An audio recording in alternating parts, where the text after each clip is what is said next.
Liver transplant surgery பண்ணவங்க என்ன மாதிரியான மெடிகேஷன்ஸ்லாம் எடுக்கணும்?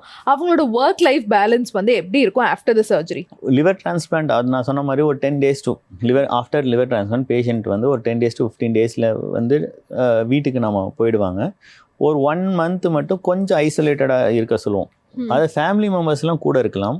பட் ஒரு க்ரௌடுக்கெல்லாம் போக வேணாம்னு சொல்லுவோம். ஒரு பெரிய க்ரௌடு, கல்யாணத்துக்கு போக வேணாம், இந்த மாதிரி ஏதாவது ஒரு ஃபங்க்ஷனுக்கு போகாதீங்க, பப்ளிக் கேதரிங் போவீங்கன்னு சொல்லுவோம்.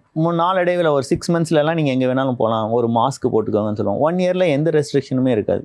You can have a normal life.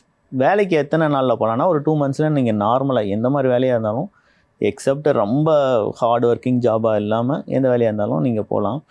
Life long வந்து இம்யூனோசப்ரேஷனுங்கிற மாத்திரை சாப்பிட வேண்டியிருக்கும். அது வந்து இன்னொரு லிவரை நம்ம உள்ளார வைக்கும்போது நம்ம உடம்பு வந்து ரிஜெக்ட் பண்ணும். அந்த ரிஜெக்ஷனை தடுக்கிறதுக்காக லிவரை பொறுத்தளவு இம்யூனோ ரெசிஸ்டன்ட் ஆர்கன் அப்படின்னா என்ன அர்த்தம்னா, நார்மலாகவே அது ரொம்ப ரிஜெக்ட் ஆகாது. ஸோ நம்ம யூஸ் பண்ணுற இம்யூனோசப்ரேஷன் மற்ற ஆர்கன் எல்லாம் கம்பேர் பண்ணால் ரொம்பயுமே கம்மி.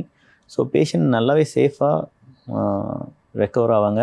Post transplant most of the patient will have a normal life.